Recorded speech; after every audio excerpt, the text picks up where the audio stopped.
kecenderungan tidak mau ikut olahraga. Kenapa? Akan dihukum. Hukumannya apa? Hukumannya tidak boleh olahraga. Ternyata hukuman itu mereka suka.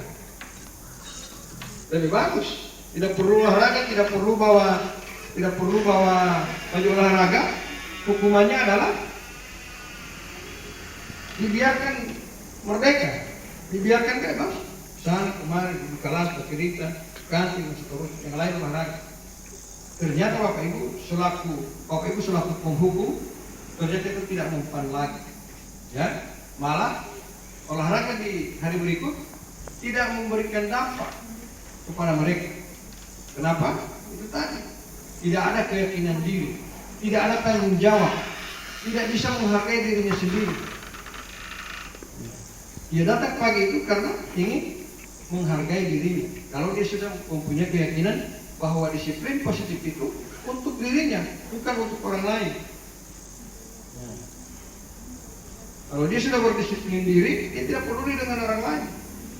Apakah temannya tidak mau ikut olahraga, ya biarkan itu. Ya, karena dia sudah punya keyakinan untuk punya nilai-nilai kebajikan universal. Ya. Sini disampaikan berdasarkan nilai-nilai kebajikan karena mereka ingin menjadi orang yang menjunjung tinggi nilai-nilai yang mereka hargai. Ya, jadi itu Bapak Ibu ya, yang berhubungan dengan bagaimana menuju disiplin positif. Ini disiplin positif menurut Ki Hajar Dewantara, murid yang merdeka memerlukan kedisiplinan diri. Dengan memiliki disiplin diri, maka seorang akan mampu mengontrol diri dan menentukan sikap yang mengacu pada nilai yang diyakini. Disiplin diri membuat seorang mampu menggali potensinya untuk tujuan yang bermakna. Ini Bapak Ibu, ya. Jadi disiplin positif itu kembali ke disiplin diri. Ya. Itu Bapak Ibu. Tugas kita apa? Tugas guru menuntun peserta didik untuk merdeka, mencapai tingkat tertinggi dalam kemerdekaan kedisiplinan. Apa yang diperlukan oleh guru agar peserta didik memiliki disiplin positif? Ya, jawabannya adalah motivasi yang mendorong suatu tindakan dilakukan, namanya diambil dari teori motivasi perilaku. Motivasi yang mendorong suatu tindakan dilakukan. Kalau teori kebutuhan yang diperlukan untuk mengarahkan tindakan. Kalau teori kontrol, posisi yang diperlukan untuk mengontrol tindakan. Itu yang harus dilakukan oleh guru. Ini Bapak Ibu, kita berada pada strata terendah. Penghukum itu Bapak Ibu ternyata berada ke langkah yang paling rendah. Ya, di sini disampaikan nomor 1 ini. Jadi ini ternyata Bapak Ibu yang kita pakai selama ini, yang kita anggap, yang kita yakini sudah benar, ternyata berada di strata paling rendah. Ya, di sini disampaikan tingkat terendah dari motivasi. Hukum itu sudah tingkat paling rendah. Ternyata Bapak Ibu, kenapa ini tidak mempan? Ternyata penghukum itu berada pada tingkat paling rendah. Ya, biasanya orang yang motivasi perilakunya untuk menghindari hukuman atau ketidaknyamanan akan bertanya, apa yang akan terjadi apabila tidak melakukannya atau tidak mendengar. Ya.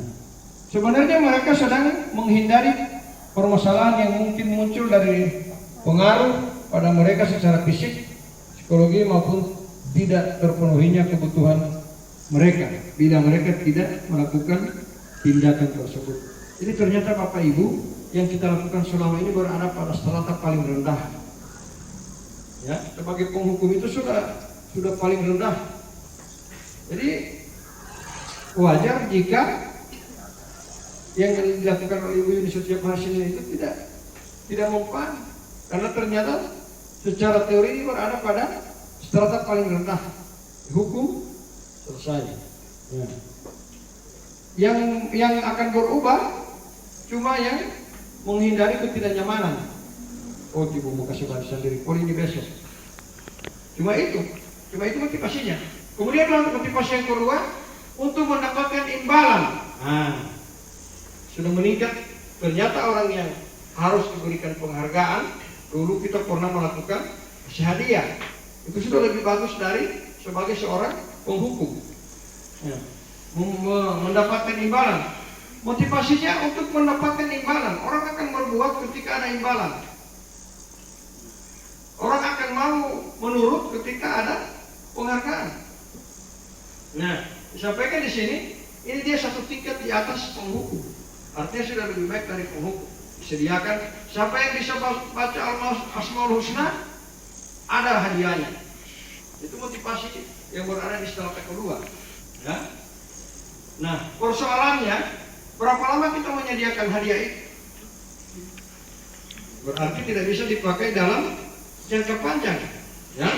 Berapa lama harus menyediakan hadiah? Nah, ini dikatakan harus mendapatkan imbalan dari orang lain. Orang dengan motivasi ini akan bertanya, apa yang akan saya dapatkan? Apa yang dia dapatkan ketika melakukan ini? Individu dapat apa? Dapat gula-gula, dapat snack, dapat uang 5.000, urus. Yang mau maju, ibu kasih uang 5.000.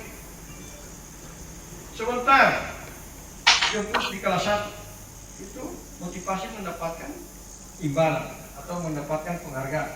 Mereka melakukan sebuah tindakan untuk mendapatkan pujian dari orang lain yang menurut mereka itu penting. Pujian itu penting. Kalau tidak puji tadi setengah mati ada berapa? Untuk mendapatkan pujian. Pak Primo yang ini bingung. Level ketiga itu yang dapat pujian itu Pak. Ya? Level ketiga. Level 2 ya? Yang mendapatkan pujian ya? Hukuman yang ketiga. Kalau ketiga, untuk orang yang yang paling atas ini untuk menjadi orang yang mereka inginkan. Dia sendiri yang menginginkan. Ya? Dia menghargai dirinya sendiri. Orang berbuat untuk dia. Ya? Baik dia berbuat misalnya untuk dia. Biar misalnya dia bantu saya, biar saya jadi tahu apa yang dilakukan oleh Rasul itu untuk dia, bukan untuk saya. Kan begitu ya? Ini sudah tahapan yang paling tinggi. Menghukum, kemudian untuk mendapatkan hadiah, pujian, dan yang berikut untuk mendapatkan apa namanya? Untuk diri sendiri. Ada kepercayaan, ini tanggung jawab saya. Ya, saya berbuat ini karena saya menghargai diri saya sendiri, bukan untuk siapa-siapa. Ini Bapak Ibu ya. Jadi ini motivasi perilaku manusia. Bukan cuma kita dia dan satu manusia itu akhirnya yang di luar juga begitu. Ada yang berbuat. Ibu Yuda sudah di level 2 ya? Ya, di level 2. Karena saya sering terbebani begitu ya. Jadi begini. Kayak kejadian kemarin.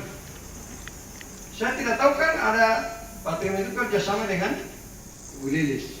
Yang pasti pembina upacara pelaksana upacara itu kelasnya Bu Lilis ya. Maka saya memuji Bu Lilis. Walaupun belum tentu ya Bu Lilis butuh itu ya. Tapi kan ada orang lain menyelutup. Pak terima kasih Pak Timo. Jadi begitu Bapak Ibu ya. Ya. Sehingga Bapak Ibu sudah beruntung, sudah ada di level 2 ya. Daripada kita berada di level 1. Jadi itu Bapak Ibu ya, kita sudah mulai tahu bahwa ternyata penghukum itu hanya ada di level 1 ya. Yang di level 3 itu adalah bagaimana dia menjadi yang dia inginkan ya. Saya berbuat ini karena ini. Itu Bapak Ibu. Guru dan orang tua peserta didik harus memenuhi kebutuhan peserta didik agar peserta didik memiliki bekal untuk mencapai tingkat tertinggi tadi. Ya. Tugas kita untuk menuntun mereka bagaimana siswa itu datang pagi tidak terlambat itu karena dia ingin menghargai dirinya sendiri, bukan karena kebutuhan apa saja yang terpenuhi sebagai bekal peserta didik di dalam mencapai budaya positif ini. Ini ada kebutuhan dasar, 5 kebutuhan dasar manusia, ada psikologis, ada kebutuhan rasa aman, memiliki kasih sayang, kebutuhan akan penghargaan, dan kebutuhan akan aktualisasi diri. Pemuluh-pemuluh masih semangat? Semangat pagi. Yang baru itu anak sekolah apa tidak. Oke, kita akan ice breaking ya.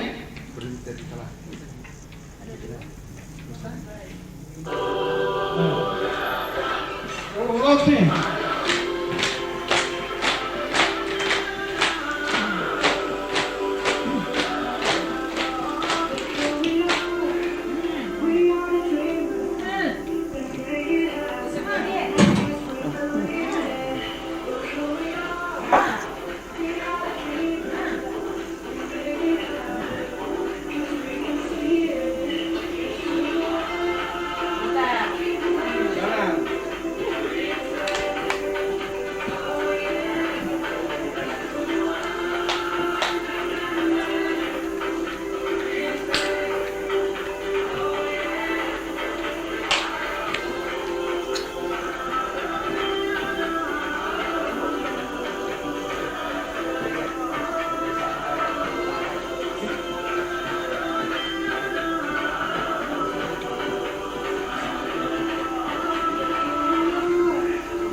Ya. Terus break udah ya. Dulu makan jalan.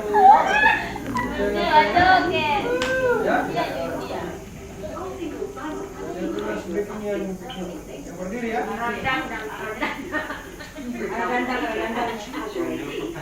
Gimana taruh?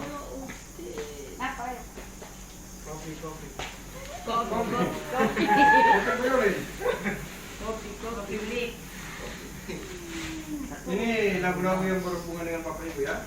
Mari berdiri Bapak Ibu.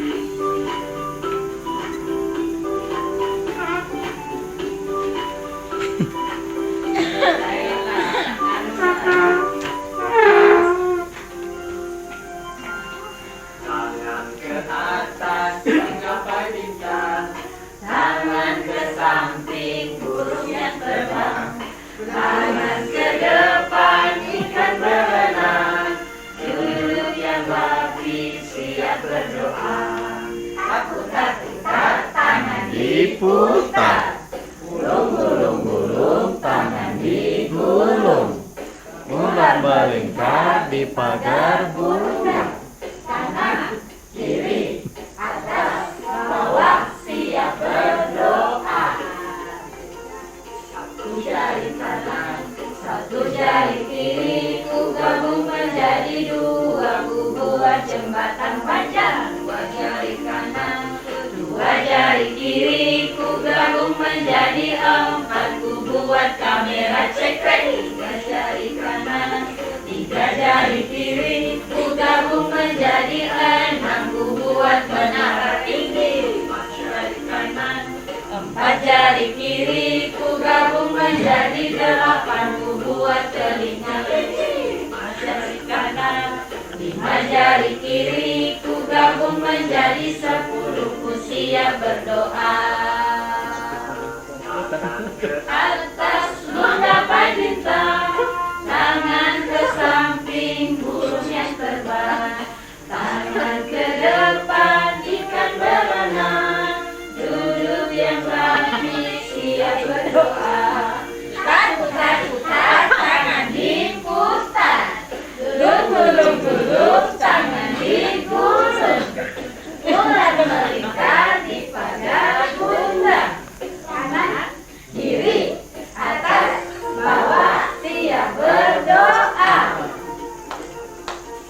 Jari kanan, satu jari kiri, ku gabung menjadi dua, ku buat jembatan panjang. Dua jari kanan, dua jari kiri, ku gabung menjadi empat, ku buat kamera cekrek. Tiga jari kanan, tiga jari kiri, ku gabung menjadi enam, ku buat menara tinggi.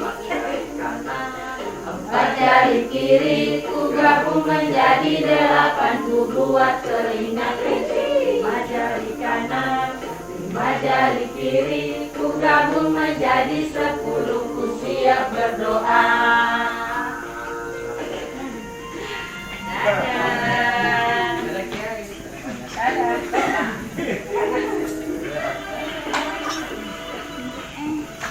Oke, terima kasih Bapak Ibu. Kita kembali ke laptop. Ini segitiga restitusi ya. Di segitiga restitusi ini yang sedang namanya yang saya sampaikan tadi, menstabilkan identitas, ya. Menstabilkan identitas itu, Bapak Ibu. Jadi ini langkah-langkah segitiga restitusi ini adalah proses untuk menciptakan kondisi bagi murid untuk memperbaiki kesalahan mereka, sehingga mereka bisa kembali pada kelompok mereka dengan karakter yang lebih kuat. Nah, langkah-langkah segitiga restitusi itu, yang pertama menstabilkan identitas, membuat seseorang sadar baik buruknya tindakan yang dilakukan. Nah, dengan panduan pertanyaan seperti ini, menurutmu perbuatan tadi pagi itu benar atau salah? Jadi itu penanganan di segitiga restitusi menstabilkan identitas. Ya, Bapak Ibu sudah melakukan itu. Kenapa terlambat? Nah, dirubah dengan menurutmu. Karena ini banyak, bagaimana caranya? Ya diserahkan ke kelas masing-masing. Menurutmu seseorang perbuatan tadi pagi itu benar atau salah? Salah Ibu. Karena menurut dia, ditanyakan kepada dia. Yang berikut, setiap orang pernah melakukan kesalahan. Jadi ketika dia menyampaikan, itu disampaikan setiap orang tentunya bisa melakukan kesalahan.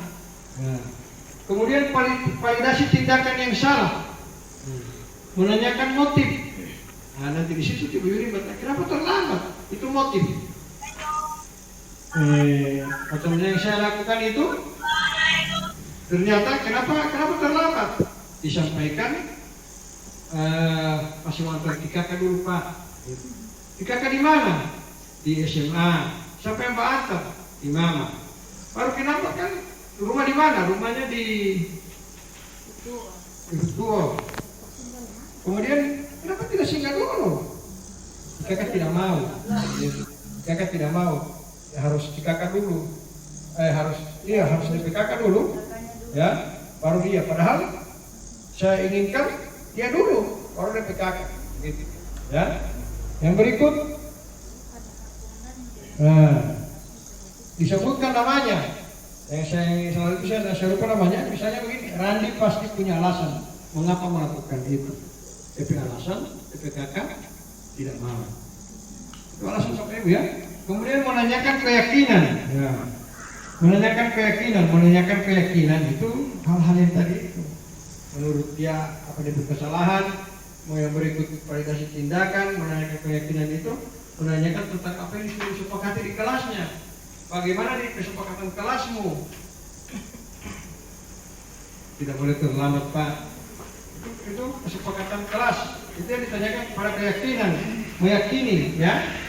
Nah, yang berikut, ini segitiga restitusi yang Bapak Ibu ya. Validasi tindakan yang salah, menanyakan keyakinan, menstabilkan identitas. Tapi dimulai dari sini. Dimulai dari bawah ini, menstabilkan identitas. Nah, yang berikut, validasi tindakan yang salah. Nah, yang berikut, menanyakan keyakinan. Nah, di sini ada pengantarnya Bapak Ibu. Nah, apa yang dilakukan sebenarnya juga merupakan dilakukan oleh orang lain. Nah, di sini disampaikan untuk menstabilkan identitas. Kemudian pada validasi tindakan, apakah cara lain yang lebih efektif? Jika sudah ditanya, sudah dihukum tetap tidak mempan Bapak Ibu, ya carilah cara lain untuk mendapatkan atau memenuhi apa yang dibutuhkan. Apa alasan kamu melakukan hal yang tidak baik tersebut? Itu namanya validasi tindakan. Kemudian untuk menanyakan keyakinan, baik kalau sudah tahu bahwa ini salah, selanjutnya Bapak ingin tahu, kelak kamu ingin menjadi orang yang seperti ini terus? Tidak kan? Yang berikut, apakah kamu sudah punya bayangan nanti kamu ingin menjadi seperti apa? Kalau terlambat terus, menjadi seperti apa? Bagaimana komitmen kamu untuk menunjukkan keinginan kamu itu? Rencana apa yang kamu lakukan untuk memperbaiki cara belajarmu di semester genap nanti? Ini menanyakan keyakinan, ya, Bapak Ibu ya. Untuk rencana apa yang akan kamu lakukan? Nah, ditanyai. Yang berikut, restitusi dianggap mampu memecahkan masalah peserta didik karena memiliki ciri-ciri sebagai berikut. Yang pertama, restitusi bukan menebus kesalahan, namun bagaimana memaknai kesalahan itu sebagai suatu pembelajaran. Restitusi adalah tawaran, jadi ditawari Bapak Ibu. Apa yang akan kamu lakukan? Bukan merupakan paksaan. Besok tidak boleh ya. Yang boleh lagi besok terlambat ya. Nah, itu paksaan. Tapi kalau misalnya dirubah menjadi tawaran, sebuah tawaran. Ya. Yang berikut, menuntun untuk melihat ke dalam diri. Tadi Bapak Ibu, itu mamanya menangis, tapi anak itu sudah dia begini. Ya. Dia pasti itu akan merasa bersalah itu anak. Karena melihat mamanya sudah menangis, kan ditanya, apa tenun mana bilang, seterusnya. Akhirnya dia mau menangis karena dia tidak mau mengakui, tidak pernah, tidak melakukan. Akhirnya saya sampaikan ke mamanya untuk tidak memaksakan dulu dia. Pada hari ini panggil di rumah, bicara baik-baik, saat dia senang dan di saat dia ketakutan.